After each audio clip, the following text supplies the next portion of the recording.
नमस्कार दोस्तों, एक बार फिर से स्वागत है आपका द बैंकिंग मैट्रिक्स में। हमारी इंश्योरेंस अवेयरनेस की एक सीरीज चल रही है। उसमें हम IC01 की 3 वीडियोस पहले कर चुके हैं। उसमें हम अंडरराइटिंग तक पढ़ चुके हैं। अब हम उसके आगे शुरू करते हैं। इस वीडियो में हम पढ़ेंगे कि अंडरराइटिंग के टाइम पे जो चैलेंजेस आते हैं उनके बारे में हम पढ़ेंगे, जिनको हम जनरली अंडरराइटिंग लैंडमाइंस भी जिनको बोला जाता है। तो इसमें सबसे पहला लैंडमाइन है एडवर्स सिलेक्शन। अंडरराइटिंग के केस में ना एक इसमें कहावत बोली जाती है कि जिस प्रकार अंडरराइटर एक रिस्क को सिलेक्ट करता है ना, वैसे ही रिस्क अंडरराइटर को चूज करता है। ठीक है, तो ये कहावत है जो बोलते हैं।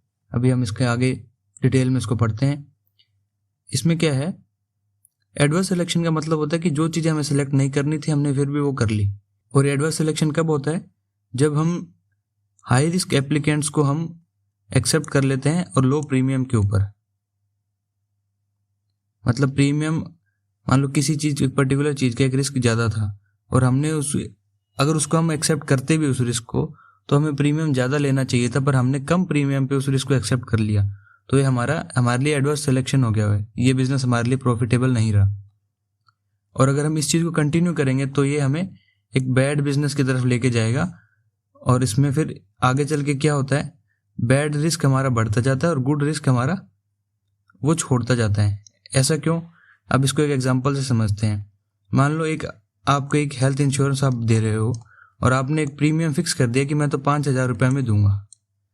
अब इसमें दो केस हैं, एक तो है हेल्दी पर्सन और एक है डायबिटिक।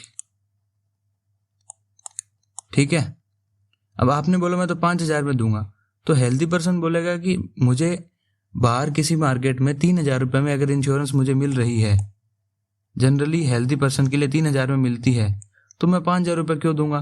तो ये गुड रिस्क है, ये आपके पास नहीं आएगा। अब डायबिटिक सोचेगा कि मुझे बाहर जाता हूँ तो मुझे 8,000 रुपये देने पड़ रहे हैं और यहाँ तो मेरे 5,000 में काम हो रहा है, तो ये डायबिटिक वाले सब आपके पास भाग के आएंगे। तो हो क्या रहा है, ये जो बैड रिस्क है ना, ये तो आपके पास आ रहे हैं और आपके ये जो गुड रिस्क है ना, ये आपसे दूर चलते जा रहे हैं। तो एक टाइम के बाद क्या होगा, आपका जो लॉस है ना, वो लॉस का रेशियो इंक्रीज हो जाएगा।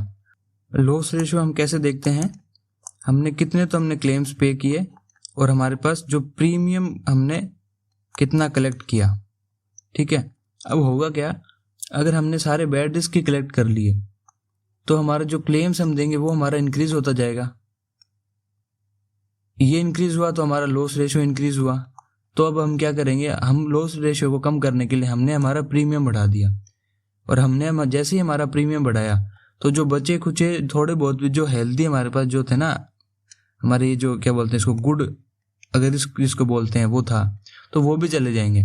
तो फिर होगा क्या, तो हमारा ये लॉस रेशियो फिर से बढ़ जाएगा। तो फिर एक ये विशियस साइकिल शुरू हो जाता है और ये एक बड़ा ही रिस्की रहता है हमारे बिजनेस के हिसाब से, अगर इंश्योरेंस की बात करें तो पर्टिकुलरली। ठीक है, अब हम बात करते हैं इसको हम प्रिवेंट कैसे कर सकते हैं। ये तो हमारे सारे हो गए क्या दिक्कतें आती हैं। अब इसको प्रिवेंट कैसे करना है, प्रॉपर रिस्क क्लासिफिकेशन और रेटिंग हो। ठीक है, रिस्क क्लासिफिकेशन प्रॉपर करें और उसकी रेटिंग प्रॉपर करो। मॉनिटरिंग करो प्रॉपर लॉस रेशियो को। करेक्टिव एक्शंस होने चाहिए अगर हमें जैसे पता चलता है कि हमने कोई गलती कर दी है। तो जैसे हम जनरली भी करते हैं ना, हमने कोई गलती कर दी तो हम उसको मिटिगेट करने की, उसको इम्प्रूव करने की कोशिश करते हैं। सेम अगर हमें जैसे इसमें यहाँ लगा कि हम गलत रास्ते पे जा रहे हैं, हमारा लॉस रेशियो इंक्रीज कर रहा है, तो हमें कोशिश करनी चाहिए कि हम हमारे लॉस रेशियो को डिक्रीज करने की कोशिश करें हम। ठीक है, एग्जाम्पल ये मैंने बताई आपको, जैसे डायबिटिक पीपल है, वो भी वही प्रीमियम खरीद रहे हैं जो हेल्दी पर्सन खरीद रहे हैं। तो होगा क्या, क्लेम्स हमारे बढ़ जाएंगे और जो लॉस भी है वो भी हमारा एक टाइम के बाद में वो बढ़ जाएगा। ठीक है, अब अगला देखते हैं इसका। अगला लैंडमाइन हमारा क्या है, लैंडमाइन बेसिकली, अब आप इसमें ये समझिए कि जैसे हम मूवीज वगैरह में नहीं देखते कि लैंडमाइंस होते हैं, इस पे पैर आते ही लैंडमाइन फट जाती है। तो ये वो चीजें हैं जिससे इंश्योरेंस कंपनी को बच के चलना पड़ता है। ठीक है, अभी पिछले में हमने एडवर्स सिलेक्शन देखा था, उससे बचना है। फिर एक हमें बचना है कन्वर्जेंस से बचना है। कन्वर्जेंस मतलब सारी चीजें एक जगह पर आकर इकट्ठी हो जाती हैं, उसको हम बोलते हैं कन्वर्जेंस।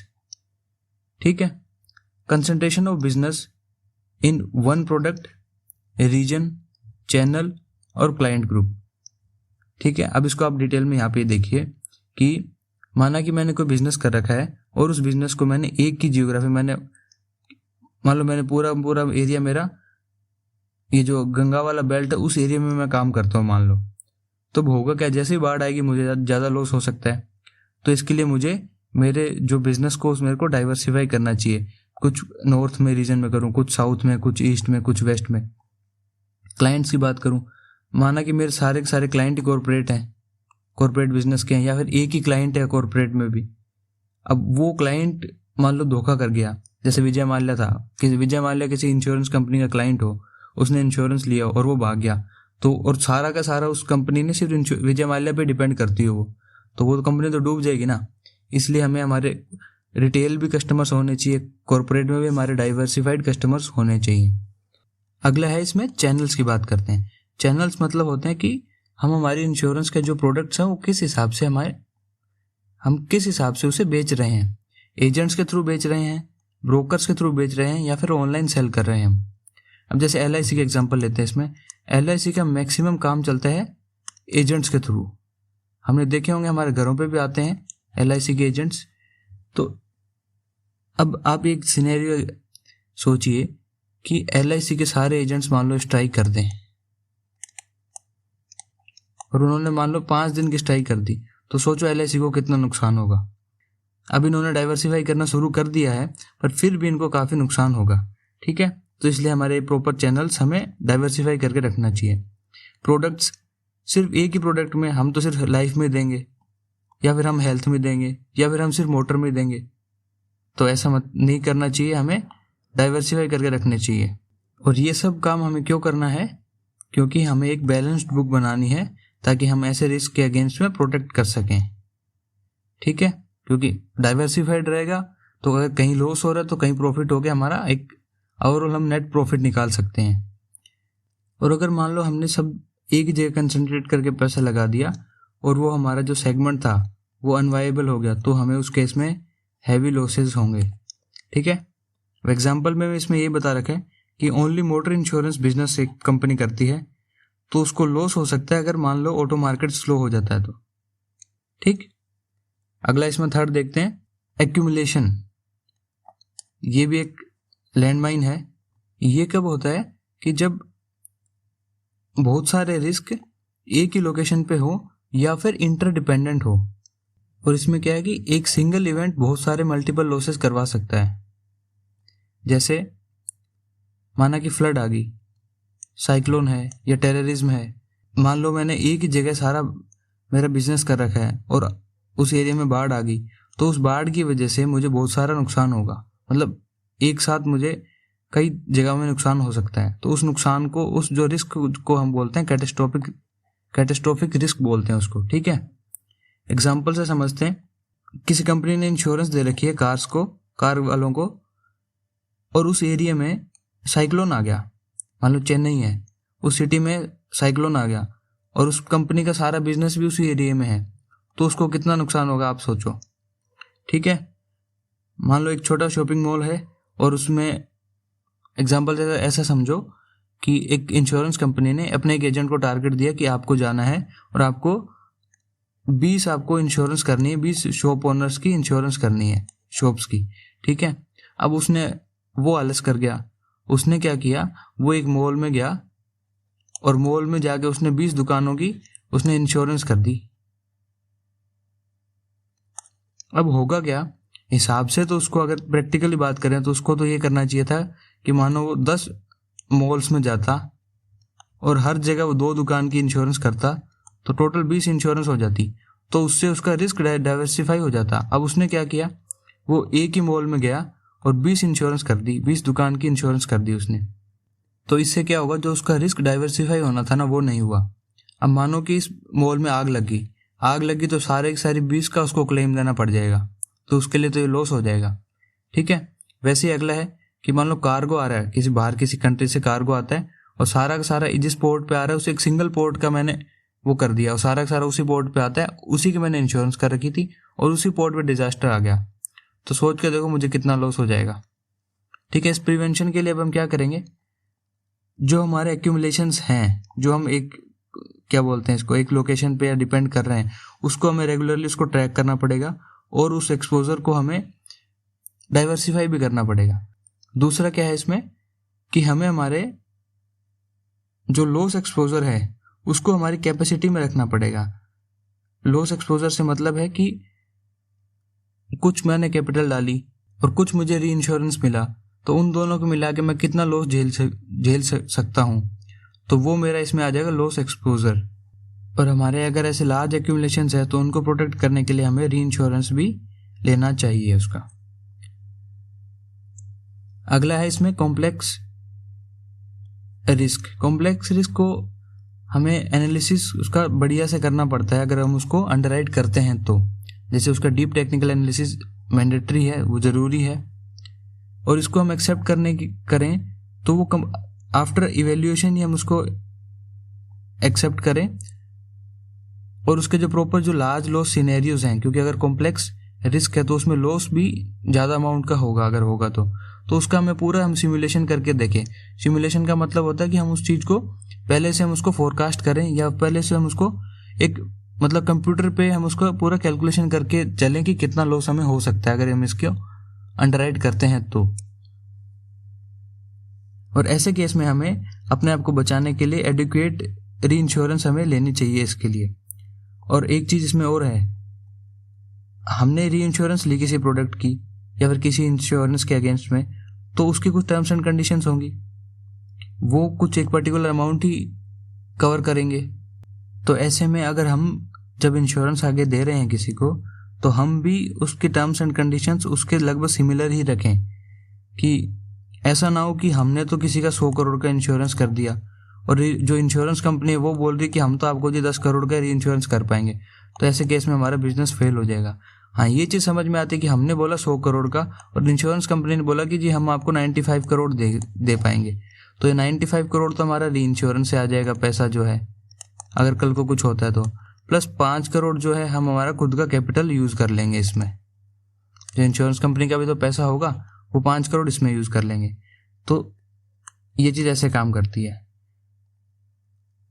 और इसमें एक चीज़ ये भी, अगर कॉम्प्लेक्स रिस्क का केस है ना, तो आप कोशिश करिए कि जिस चीज़ का आपको री इंश्योरेंस नहीं मिल रहा ना, तो उस रिस्क को आप कवर ही मत करो कभी। Never cover exposures that are not reinsured. Reinsurance जिस पे मिले उसी को आप कवर करो। जैसे कि एग्जांपल की अगर बात करें, कॉम्प्लेक्स रिस्क में कौन से आते हैं, कोई लार्ज इंडस्ट्रियल प्रोजेक्ट है या फिर ऑयल रिफाइनरी है, उसका इंश्योरेंस करने की अगर कोई हमें बोले तो वो हमारे लिए कॉम्प्लेक्स रिस्क हो जाएगा, और फिर उस केस में हमें इन सब चीज़ों का ध्यान रखना पड़ेगा। अगला है इसमें अंडर प्राइसिंग। अंडर प्राइसिंग का मतलब आप सबको पता है कि जो मार्केट प्राइस है उससे अगर कम पे कोई चीज़ मिले तो उसको हम अंडर प्राइस बोलते हैं। ठीक है, अब इंश्योरेंस मार्केट जो है ना, कंपटीशन बहुत है इसमें, और प्राइसेस ड्रिवन कस्टमर चॉइस है। कस्टमर वहाँ जाएगा जहाँ पे उसको कम प्रीमियम देना पड़ेगा, ये तो सबको पता है। अब कस्टमर वहाँ भागेगा, उस चक्कर में कई कंपनी क्या करती हैं कि मार्केट शेयर कैप्चर करने के लिए क्या करती हैं कि प्राइसेस बहुत ज़्यादा कम कर देती हैं, बिल्कुल कम कर दी प्राइसेस कि हाँ लोग भाग के आते हैं कि चलो चलो वहाँ चलते हैं, वो तो कम में ही इंश्योरेंस दे रही है। तो ऐसे केस में क्या होगा कि ये चीज़ लॉन्ग टर्म में ना एक डेंजरस हो जाती है। क्यों? क्योंकि आपने आज अंडर प्राइसिंग करी, मतलब आपने लो प्रीमियम लिया, और आपका फिर क्लेम रेशियो आपका ज़्यादा रहेगा, क्योंकि इसका हमने देखा ही था फॉर्मूला कि जो लॉस रेशियो का फॉर्मूला क्या रहता है, क्लेम्स हमने जितने पे करे और हमारे पास प्रीमियम हमने कितना कलेक्ट किया। अब प्रीमियम तो आपने कम कलेक्ट किया, ये आपका कम हो गया, तो ये बाय डिफॉल्ट आपका बढ़ गया ना लॉस रेशियो, तो ये लॉस रेशियो आपका लॉन्ग टर्म में बढ़ जाएगा। तो इस चीज़ को ध्यान रखने के लिए अब करना क्या है, हमें इंश्योर ये चीज़ हमेशा ध्यान में रखे कि जो वो प्राइस रख रहा है ना इंश्योरेंस की, वो उसका रिस्क एक्सपोजर को मैच तो करनी चाहिए ना। आप उसे बहुत ज़्यादा भी चार्ज मत करो, तो यूँ भी ऐसा भी मत करो कि आपको खुद को नुकसान हो जाए। एक रीजनेबल अमाउंट ऑफ हो जिसमें आप प्रॉफिट भी बनाओ, आप मार्केट में टिक भी पाओ। और कंपनी को जो फोकस करना चाहिए वो सस्टेनेबल प्राइसिंग पे करना चाहिए, ना कि वॉल्यूम पे। ये नहीं कि हम बहुत सारे सब हम पूरे भारत में हम इंश्योरेंस बांट देंगे, ये कर देंगे, वो कर देंगे, तो अब पैसा कहाँ से दोगे। प्राइस ऐसा रखो जो उसमें आप लॉन्ग टर्म मार्केट में टिक पाओ, और जो लॉन्ग टर्म टिकेगा वो पैसा बना ही लेगा वो। ये तो हो गया हमारे अंडरराइटिंग लैंडमाइंस। अब हम आगे देखते हैं कि एक अंडरराइटिंग का फ्रेमवर्क क्या होता है। कि एक पर्टिकुलर एक आर्किटेक्चर है, एक मान लो एक सेट ऑफ रूल्स बना रखे हैं कि ये रूल्स फॉलो करेंगे, इनको फॉलो करके हमारे पास ये कंक्लूजन आएगा, हम इसी को फॉलो करेंगे। ये सब इसको बोलते हैं अंडरराइटिंग फ्रेमवर्क, कि एक स्ट्रक्चर और आर्किटेक्चर है ऑफ अंडरराइटिंग ऑपरेशंस। जब हम किसी भी रिस्क को हम एक्सेप्ट करते हैं तो उसको हम बोलते हैं अंडरराइटिंग, और इस अंडरराइटिंग की प्रोसेस को हम जिसके थ्रू करेंगे उसको हम बोलेंगे अंडरराइटिंग फ्रेमवर्क। ठीक है, अब हम ऐसा क्यों करते हैं, ये फ्रेमवर्क की जरूरत क्यों पड़ी। ये सेट ऑफ जो हम एक प्रॉपर एक SOP बना रहे हैं, स्टैंडर्ड ऑपरेटिंग प्रोसीजर जिसको बोलते हैं, हम कुछ रूल्स बना रहे हैं, ये हम क्यों बना रहे हैं, ताकि जो इंश्योरर है ना वो डिसीजंस जल्दी ले पाए, कंसिस्टेंट हो उसके, एक डिसीजन से दूसरे डिसीजन में अगर सेम तरह का रिस्क है तो फर्क ना आए, और डिसीजन उसके अच्छे डिसीजंस रहे, मतलब उसके डिसीजंस क्विक रहे, कंसिस्टेंट रहे और साउंड डिसीजंस रहे। कब, when lacks of risks are evaluated, क्योंकि इंश्योरेंस कंपनी एक दो इंश्योरेंस नहीं देती, वो लाखों इंश्योरेंस बांटती है, और अगर जो कंपनी लाखों इंश्योरेंस बांटेगी ना तो उसको एक अपना एक पर्टिकुलर एक उसको फ्रेमवर्क चाहिए जिसको वो फॉलो करके एक स्ट्रीमलाइन बिल्कुल प्रोसेस बना सके। जो फ्रेमवर्क है वो इंश्योर क्या करता है कि एक स्टैंडर्ड प्रोसेस रहेगा रिस्क असेसमेंट के लिए, प्राइसिंग हम करेक्ट रखेंगे, कंट्रोल्ड एक्सेप्टेंस रहेगी हमारे रिस्क की। एग्जाम्पल जैसे कि एक ट्रैफिक सिस्टम समझो आप, that keeps car moving safely, है ना। जैसे ट्रैफिक लाइट होती है तो उसको एक सिस्टम ऐसे बनाया होता है कि कारों को, जो कार्स हैं वो ऑटोमेटिकली एक अच्छे तरीके से मूव करते हैं विदाउट एनी एक्सीडेंट, अगर सही से फॉलो किया जाए तो। इंडिया में खैर वैसा नहीं होता, सेम वैसा ही आता है। अंडरराइटिंग की बात है, underwriting framework keeps all policies consistent and profitable. Consistent जरूरी है क्योंकि एक पॉलिसी से दूसरी पॉलिसी में फर्क नहीं आना चाहिए अगर सेम रिस्क है तो। मतलब दो पड़ोसी हैं, दोनों ने अगर बाइक की इंश्योरेंस ली और सेम बाइक है, सेम डे पे बाइक खरीदी की, सब चीज़ें सेम है, तो भी अगर उनकी पॉलिसी में प्रीमियम में डिफरेंस आ गया, टर्म्स एंड कंडीशन पे डिफरेंस आ गया, तो फिर वो चीज़ कंपनी के लिए लॉन्ग टर्म में सही नहीं रहती। इसलिए तो वो कंसिस्टेंट होना चाहिए और प्रॉफिटेबल होना चाहिए, मतलब अंडर प्राइसिंग ना हो। अब अंडरराइटिंग फ्रेमवर्क में क्या क्या चीज़ें इंक्लूड होती हैं वो ये देखिए। हजार्ड स्टडी है, हम रिस्क का क्लासिफिकेशन करेंगे, रिस्क का इवेल्यूशन करेंगे, हम जाके रिस्क का इंस्पेक्शन भी करेंगे, रेटिंग होगी, रेटिंग टेबल्स होंगी, अंडरराइटिंग के कुछ गाइड्स हैं जिसको फॉलो किया जाता है, मैनुअल्स है जिनको फॉलो करते हैं। तो ये सब चीज़ें हम आगे आने वाले स्लाइड्स में हम देखेंगे। सबसे पहले हम करते हैं रिस्क का क्लासिफिकेशन और उसकी रेटिंग करते हैं हम। ये हम पहले भी पढ़ चुके हैं। एक तो होता है रिस्क, एक होता है पेरिल और एक होता है हजार्ड। रिस्क तो क्या है कि प्रोबेबिलिटी ऑफ लॉस, कि मुझे नुकसान होने की कितनी संभावना है। पेरिल का मतलब होता है कि मुझे जो नुकसान हुआ है वो किस कारण से हुआ है, मुझे नुकसान होने का क्या कारण है। ठीक है। फिर हजार्ड का मतलब क्या है कि मेरा जो नुकसान हुआ है उसको जो चीज़ बढ़ा सकती है, मेरे जो नुकसान होने की जो संभावना है उसको जो बढ़ा सकती है उसको हम बोलते हैं हजार्ड। ठीक है, ये तीनों चीज़ें आपस में रिलेटेड हैं। अब इसमें क्या होता है, और हम रिस्क को हम ग्रुप करेंगे according to hazard and peril के हिसाब से। ठीक है, भी मानो कि मुझे नुकसान हो सकता है, मेरी फैक्ट्री है, फैक्ट्री में मेरे गुड्स पड़े हैं, मतलब टेक्सटाइल कपड़ों की मेरी, तो उसमें क्लोथ्स पड़े हैं, कपड़े हैं मेरी फैक्ट्री में, तो मेरे कपड़ों को मुझे नुकसान है, इसका रिस्क है कि ये खराब हो सकते हैं। अब ये खराब कैसे हो सकते हैं, फायर से, तो ये फायर मेरे लिए क्या हो जाएगी, ये हो जाएगी पेरिल। अब इस फायर को, मतलब ये जो आग से जो नुकसान हो रहा है उसको बढ़ा सकती है क्या, माना कि लूज वायरिंग है, मेरी फैक्ट्री में लूज वायरिंग है, तो ये मेरे लिए हो जाएगा हजार्ड। तो पेरिल और हजार्ड ये जो दोनों है ना, ये दोनों मिलके मेरा रिस्क डिफाइन करेंगे। कहाँ गया रिस्क, यहाँ लिख देते हैं। ठीक है, ये रहा पेरिल और जो हजार्ड है ना, ये दोनों मिलके मेरा रिस्क डिफाइन करेंगे, और पेरिल और हजार्ड के बेसिस पे हम रिस्क को क्लासिफाई भी करेंगे। तो risk grouped according to hazard and peril. Example जैसे देखो, फायर पेरिल है तो आग लगने का डर, जो आग लगने से जो नुकसान हो सकता है वो घर में कम होगा, घर से ज़्यादा होटल में होगा, और होटल से ज़्यादा किसी मैन्युफैक्चरिंग प्लांट में होगा। ठीक है। और ऐसे अगर बाढ़ की बात करें तो बाढ़ में अगर कोई बोले कि मेरी एक हाई राइज शॉप है तो उसमें मुझे कम रिस्क है, तो ये पेरिल, इसके बेसिस पे हम क्लासीफाई कर देते हैं हमारे रिस्क को, और फिर हम इसकी एक रेटिंग कर लेते हैं, और वो चीज़ हम आगे काम में लेते हैं हमारे अंडरराइटिंग फ्रेमवर्क में। अब इस लाइन में भी यही बोला है कि hazards that are relevant to that particular peril, मतलब जो हजार्ड एक पर्टिकुलर पेरिल से रिलेट करते हैं उनको हम आइडेंटिफाई करते हैं, और फिर उसके बेसिस पे हम रिस्क का क्लासिफिकेशन कर देते हैं। ठीक है। अगला है एक्सेप्टेंस लिमिट्स। बी क्या डिफाइन करता है कि maximum value of risk each branch unit can accept, कि जैसे माना कि कोई ब्रांच है, किसी इंश्योरेंस कंपनी की ब्रांच है, उसको हमने एक बोल दिया कि आप 25 लाख से ज़्यादा कुछ इंश्योरेंस आप अप्रूव नहीं कर पाओगे। अगर उससे ज़्यादा कोई इंश्योरेंस पॉलिसी आती है तो आपको रीजनल ऑफिस या फिर हेड ऑफिस का अप्रूवल चाहिएगा। ठीक है। तो ये जो एक्सेप्टेंस लिमिट ये बनाई जाती है बेस्ड ऑन आपके इंश्योरर की कैपेसिटी। मान लो कोई बड़ी कंपनी है, बहुत बड़ी, तो वो अपने छोटे ऑफिस को भी उसकी लिमिट ज़्यादा बढ़ा देगी, वहाँ पे वो लोग रखेगी और उसकी लिमिट बढ़ा देगी कि हाँ ठीक है, आपको है ना, आप रिस्क दो, आप रिस्क एक्सेप्ट करो। और दूसरा नेचर ऑफ रिस्क क्या है वो भी अलग अलग होगा। हो सके किसी एक पर्टिकुलर ब्रांच को हेल्थ इंश्योरेंस में तो 5 लाख तक की लिमिट दी जाए, और हो सके एक्सीडेंटल में उसको 10 लाख की लिमिट दे दी जाए। फिर अगला आता है इसमें अंडरराइटर्स एक्सपीरियंस।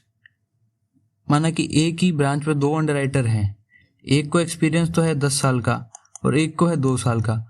10 साल वाले को बोला कि आपकी लिमिट ज़्यादा है और 2 साल वाले की लिमिट कम है, क्योंकि उसको एक्सपीरियंस कम है, उसको अभी चीज़ें सीखनी है। ठीक है। तो ये हो गया एक्सेप्टेंस लिमिट्स का। अगला पॉइंट है अंडरराइटिंग फ्रेमवर्क में अंडरराइटिंग गाइड्स।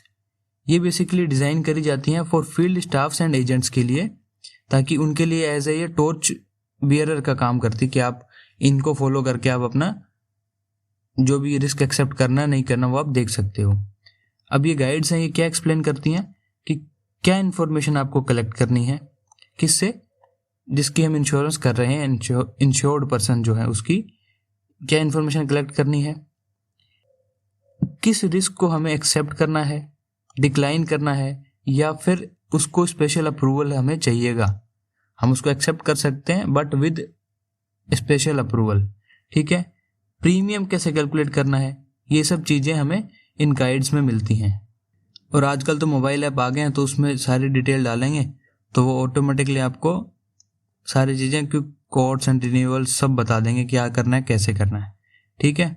अब एग्जांपल देखो कि मान लो कोई एक एजेंट है, उसने फैक्ट्री की डिटेल्स डाल दी ऐप के अंदर, और उसने बता दिया, अब उस ऐप ने बता दिया कि आपको ये प्रीमियम कोट करना है based on the risk rating, इस रेटिंग के हिसाब से आपको ये प्रीमियम लेना है इस पर्सन से। तो इस केस में हमारे लिए जो हमारा ऐप है ना, ये हमारे लिए एक अंडरराइटिंग गाइड हो जाएगा।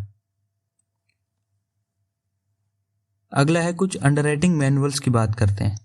अब ये क्या होती है कि they are used by underwriters and authorised partners. ये भी लगभग आपकी जो अंडरराइटिंग गाइड्स हैं उसके सिमिलर सी हैं ये भी, कि क्या डॉक्यूमेंट्स आपको चेक करने हैं, किसके पास अप्रूवल है, की अथॉरिटी है हर लेवल पे।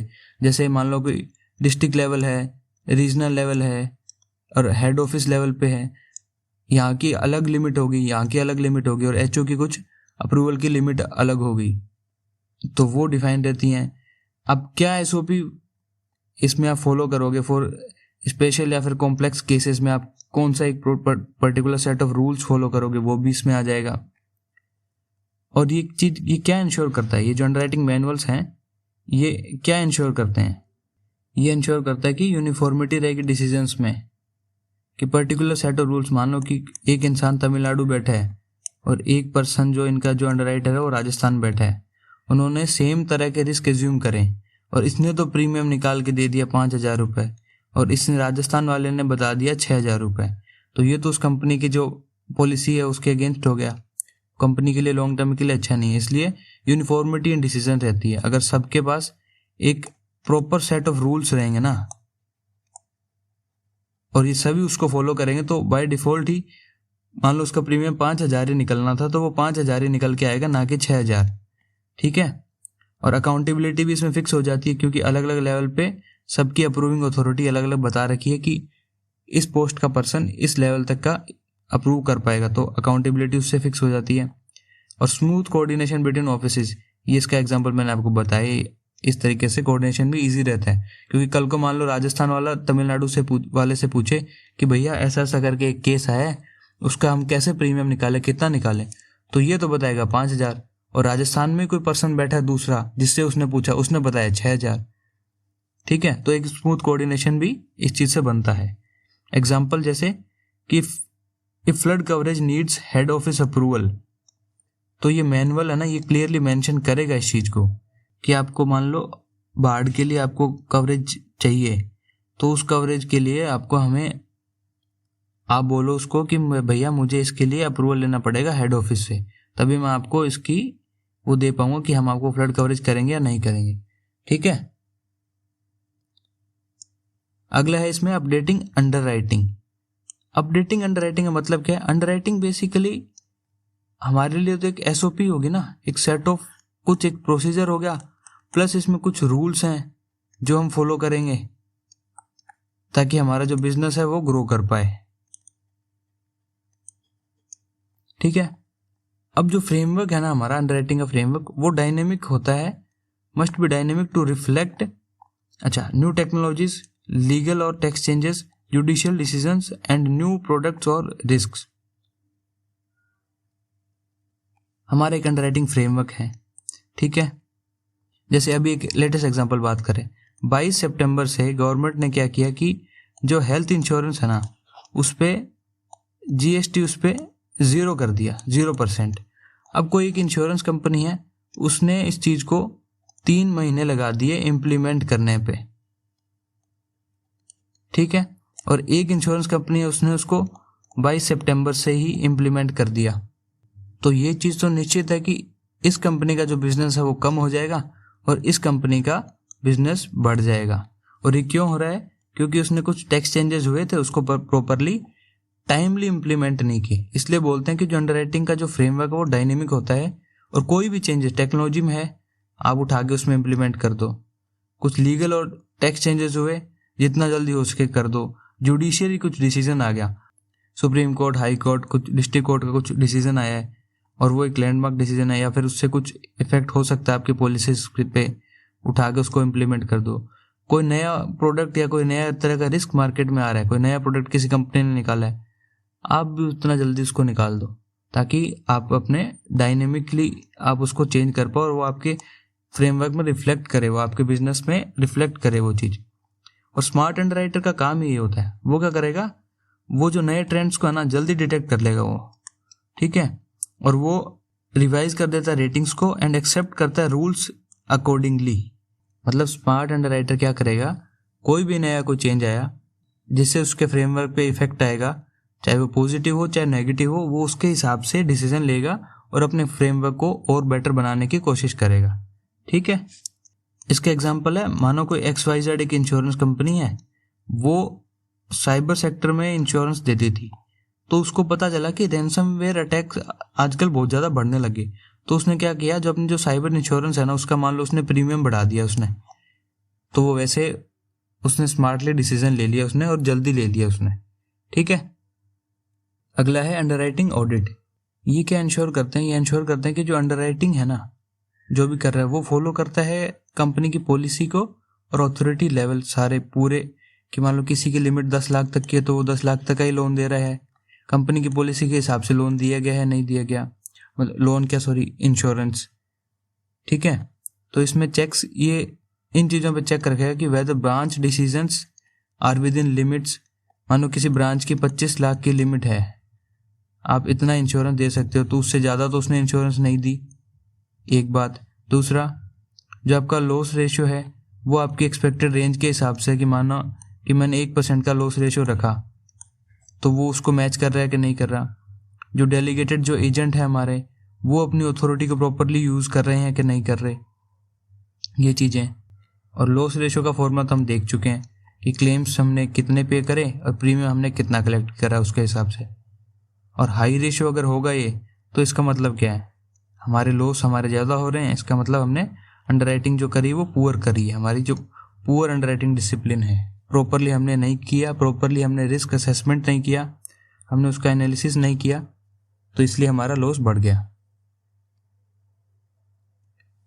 अगला है इसमें रेगुलेटरी कंप्लायंस। अब हमें सबको पता है कि इंश्योरेंस सेक्टर में एक रेगुलेटर है जिसका नाम है IRDAI, insurance regulatory development authority of India, ठीक है, IRDAI।